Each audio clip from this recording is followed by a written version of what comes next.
చూసావుగా, చుట్టూ మందు పాత్రలున్నాయి. అడుగు ముందుకేసావో పిప్పైపోతావు. మర్యాదగా నా వరాన్ని నాకు అప్పగించి నువ్వు లొంగిపో. నీకు క్షమాభిక్ష పెట్టిస్తాను. అరే వీడేంటి మందు పాత్రలంటే దీపావళి టపాసులు అనుకుంటున్నాడా? వాటి పవర్ ఏంటో చూపిస్తే గానీ మన దారికి వచ్చేలాడు.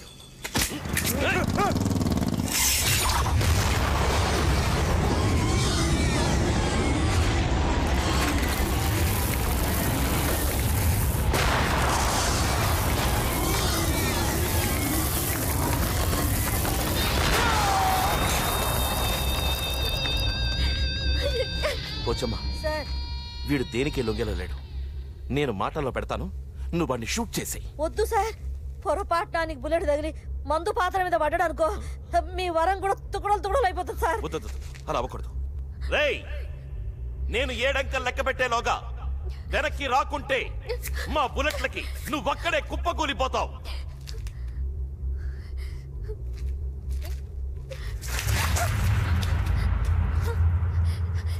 ఇప్పటికైనా బుద్ధి తెచ్చుకో. మా ప్రేమ ముందు ఓడిపోయినని ఒప్పుకో, లేకపోతే అనుభవిస్తావు. అదేదో ఇద్దరం కలిసి అనుభవిద్దాం రా. 1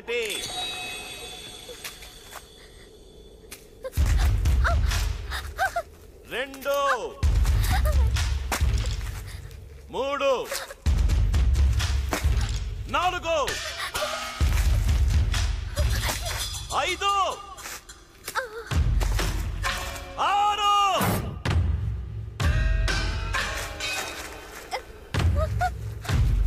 7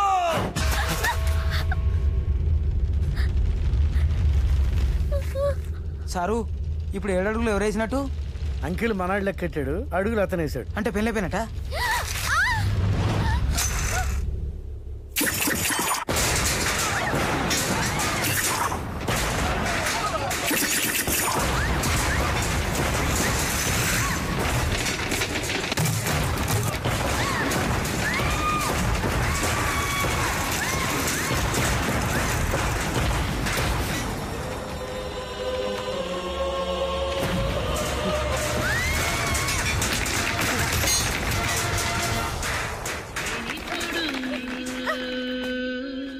వీణ్ణి బతకనివ్వను. అమ్మా, బాంబు మీద కాలేసిండు.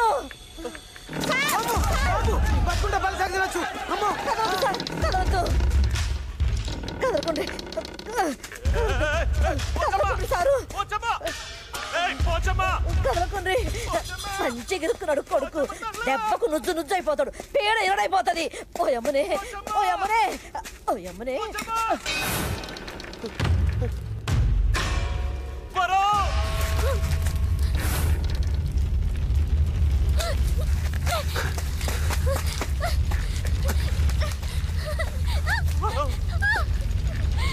ప్రేమ, దోమ, వంకాయ అన్నావుగా, చూపించు.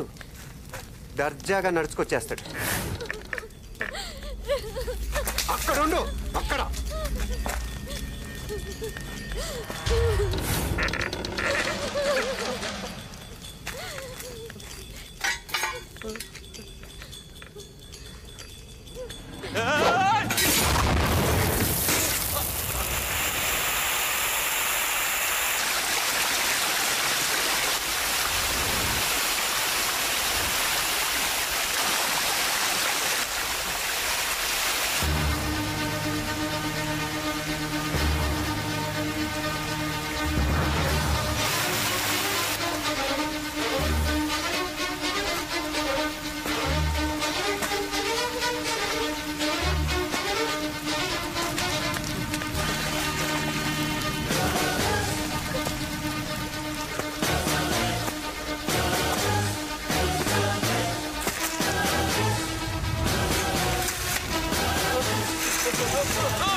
ప్రాణాలు నీకు భిక్షంగా ఎందుకు పడేస్తున్నానో తెలుసా?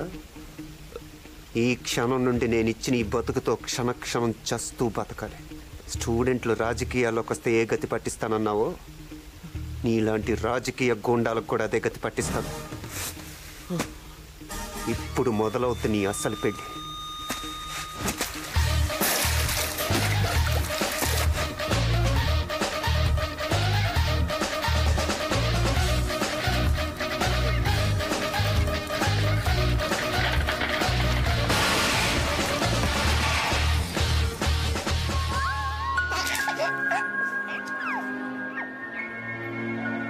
నీ పేరేంటమ్మా? యాదవ్ అండి.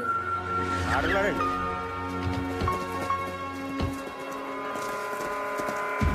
రేయ్, నమస్కారం సార్. ఎక్కడ్రా సిద్ధార్థ? చెప్పండ్రా, ఎక్కడ సిద్ధార్థ? తెలుసు సార్. చెప్పండి. సిద్ధార్థ్ ఎక్కడ ఉన్నాడో మాకెలా తెలుస్తుంది సార్? రేయ్, ఒక్కటి కూడా వదిలిపెట్టకండి. కుళ్ళబడిచండి నా కొడుకుని. రేయ్.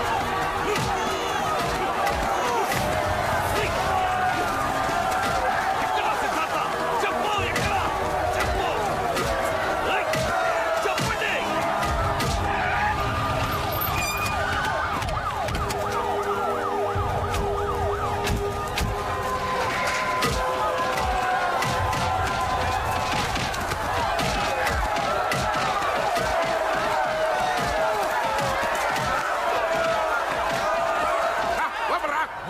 ఏమైందిరా నీకు?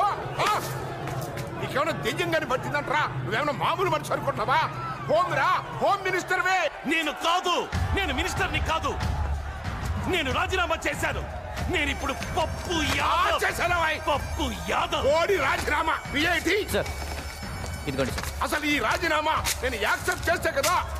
నీ బోడి మంత్రి పదవి నా చేతుల్ని కట్టేస్తోంది, నా శక్తిని చంపేస్తోంది. వారని బండబడా నువ్వు గొప్ప లీడర్ అని చెప్పు కదంట్రా. అయ్యగారిలో అందరినీ ఒప్పించి మరీ మినిస్టర్ గా కూర్చోబెట్టానా? నేను నా పొజిషన్ లో సేఫ్ గా ఉంటేనే నీ పొజిషన్ సేఫ్. చూడు, లేకుంటే నువ్వు కటకడాల ఇంతే. నీ అమ్మకడు మన ఆగరా. ఇక పిచ్చిగాని పడుతుంటరా. ఇగో పాలిటిక్స్ అంటే ఇంతేరా. పబ్లిక్ సింపతి కోసం నేను ఫార్మాలిటీగా విజిట్ చేశా అంతే. అర్థం చేసుకో. పదవి చేతులు లేకపోతే పబ్లిక్ కే తిరగబడతారు. నా ప్రతి politics politics politics politics.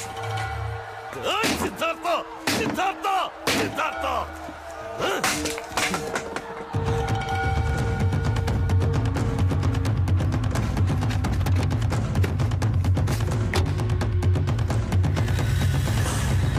State నీ ఇజ్జత్ పడిపోయింది. ఏం బావా, నన్ను జైల్లో ఉంచి నాకు చేతులు కట్టేశావు. ఇవన్నీ తెలిసి ఇంకా ఇలా ఉంటే కత్తులు క్షమించిన బాంబులు క్షమించవు. బయలుదేరా. నా చెల్లిని తీసుకురాకపోతే నా పేరు మొండినానే కాదు. ఎవరి కష్టాలనైతే చూసి రాజకీయాల్లోకి రావాలనుకున్నాము వాళ్ళ పరిస్థితి మాత్రం మరీ అధ్వానంగా మారిందిరా. కూలీలా మారిన వాళ్ళు చూసాం, బిచ్చం ఎత్తుకునే పరిస్థితులను చూసాం, చివరికి ఇప్పుడు బలవంతపు చావులను కూడా చూడాల్సి వస్తుందిరా. పైగా పప్పు యాదవ్ మన మీద పగతో వాళ్ళని ఇంకా చిత్రహింసలు పెడుతూ వాళ్ళ కోసం కేటాయించిన పొలాలు నమ్ముకోగా ఏదో నామకే వాస్తే కట్టించిన ఇళ్ళని కూడా నిధులు లేవంటూ సగంలో ఆపేశాడు.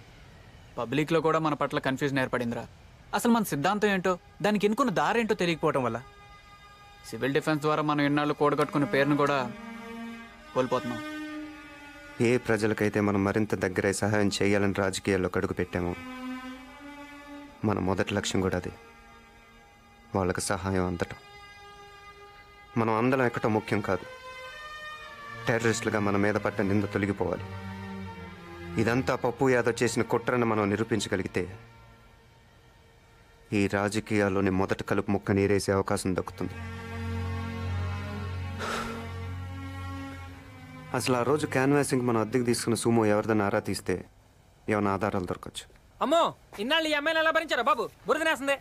దాంతో జాగ్రత్తగా ఉండాలి, లేకపోతే మనకే మస్కా కొట్టి పారిపోద్ది.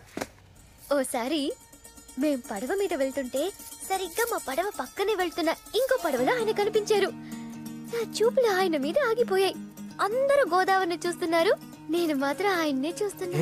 అడ్డంగా కూర్చున్నాడా? అందంగా కూర్చున్నారు. ఆయన అందానికి నా కళ్ళు అదిరే. ఇంకేం అదర్లేదా? అదిరింది ముక్కు. దాంతో నా ముక్కు పడక గోదావరిలో పడిపోయింది. దరిద్రం వదిలిపోయింది. నాకు ఏడుపు వచ్చింది. అంతే, ఆయన దూకేశారు. అలా చిన్న ముక్కు పుడక కోసమని గోదావరి అంతా ఇది తెచ్చిచ్చారు. ఎవరిదో పీకిచ్చుంటాడు. నువ్వేంటి అదో టైప్ లో మాట్లాడతావు? నీకుందిలే ఆయన చేతిలో. ఎంతవరకు చెప్పాను? ముక్కు పడికెచ్చారు కదా, ఆ రోజు నుంచి నా మనసులో లేదు. కళ్ళు తెరిసినా మూసినా ఆయనే. ఆ తర్వాత నేను అన్నం తినేదాన్ని కాదు, నిద్రపోయేదాన్ని కాదు. ఓసారి మేమిద్దరం గుడి వెనక గులాబీ తోటలో కలుసుకున్నాం. అక్కడ ఆయన సిగ్గేస్తోంది బాబు. అమ్మో నాకు భయమేస్తుంది. అప్పుడు ఆయన నా దగ్గరికి వచ్చి ఏమన్నారో తెలుసా? వరం, నీకే వరం కావాలో కోరుకో అన్నారు. అమ్మాయిలు పడేయడానికి ఏ మగాడైనా అదే చెప్తాడు. అప్పుడు నేనేం అడిగానో తెలుసా? వెండి పట్టీలు, ఎండు చేపలు కాదు, ఒక ఎర్ర గులాబీ కావాలని అడిగాను. తక్కువ తెప్పించుంటాడు. ఎలా ఇస్తారు? అది తెల్ల గులాబీల తోట. ట్విస్టులు చాలా ఉన్నాయి. అప్పుడు ఆయన ఏం చేశారో చెప్పుకోండి చూద్దాం. ఫోన్ చేసి తెప్పించాడా? అది తప్ప ఇంకో వరం ఏదైనా కోరుకోమన్నాడా? మీ ఆలోచనలు అంత దాకానే వెళ్తాయి, కానీ ఆయనలోని ప్రేమికుడు తన ప్రేయసి కోసం ఏం చేశారో వినండి.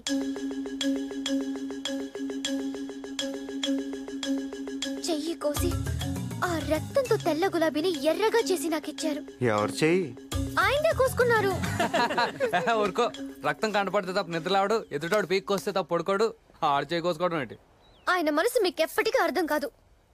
తను కాలిపోతూ లోకానికి వెలుగిచ్చే కొవ్వొత్తి లాంటోడు. కనీసం ఆడికి కొవ్వు ఉందన్న ఒప్పుకున్నావు. మీరు నమ్మరు.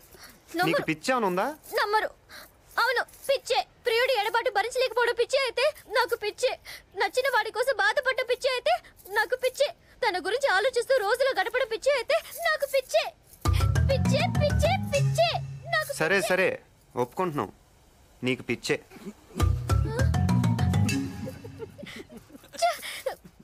పవిత్రమైన నా ప్రేమ గురించి మీలాంటి వాళ్ళ దగ్గర చెప్పడం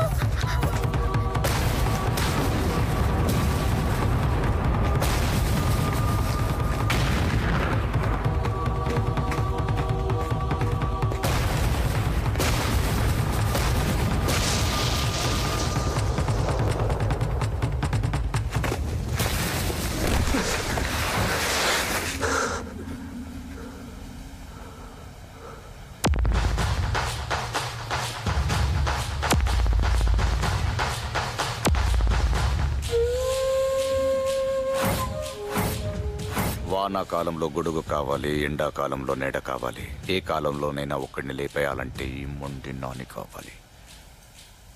ఇవాళ బావ కళ్ళలో ఆనందం చూడాలి, నీ కళ్ళలో చావు చూడాలి. అయిపోయా. సరే అలా కానీ అయిపోయే ముందు ఒక్క మాట. అన్నా ఆడి మాటలు వినకన్నా. ఏ మాటలతోనే చంపేస్తా? అవునన్నా, ఆడి మాటలు కానీ విన్నావు అనుకో చికెన్ గున్యా వచ్చినట్టే అన్నా. చా ఏది చంపు చూద్దాం. చంపను, చావుని పరిచయం చేస్తానంతే. రోజు శవాలతో ఆడుకుంటాం మా ల్యాబ్లో.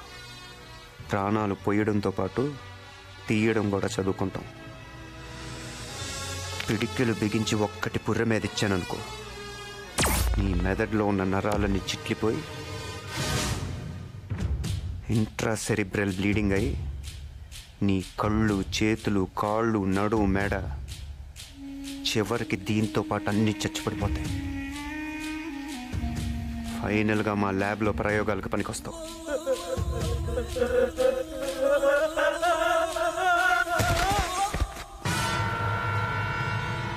అయితే రారా, నీ కాలేజీలో కోసేది నా శవాన్నో నీ శవాన్నో చూద్దాంరా.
రే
ఆ పప్పు యాదవ్ గడు మొండి నానిగడిని అడ్డం పెట్టుకుని మనల్ని ఎక్కించాడు.